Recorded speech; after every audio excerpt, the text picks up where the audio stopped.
请啊，继续来看这个台中、苗栗甲彰化部分的地区，今仔日开始来限水，送5天停2天。菜市的摊源是真怨叹，像这个卖海产的、卖猪肉，拢需要大量的水来冲洗。虽然事先有来新10外桶的水起来放，但是也是惊会无够用。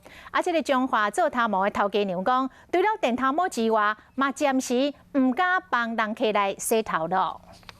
当用水桶的水洗海产，才互人客。原本只要水道头拍开就有水，不过即马有3、5停2的限水措施，大家只好用先传好的水。建国市场第一天停水，像卖海鲜业者需要大量用水，应该要怎么办呢？除了在他们店里面有输水桶以外，可以来到旁边可以看到他们出了这么多水，就是因应接下来2天的停水状况。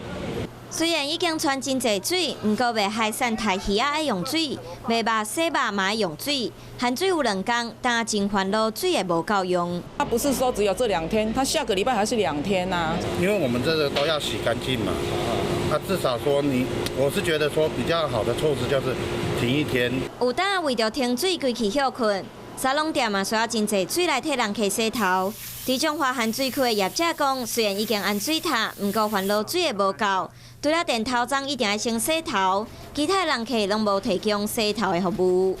星期2、3呢，我们不洗头。限水互业者受袂少的影响，当然一般的民众嘛真紧张。虽然3、5停2才拄开始，一透早就有民众来供水站提水。储存的下骹的水塔内底。 自来水公司讲，除了会请里长随时注意供水站的水量，佮和第3号船局合作，派职工到供水站，若是发现水尾无够，就会随回报派水车来补水。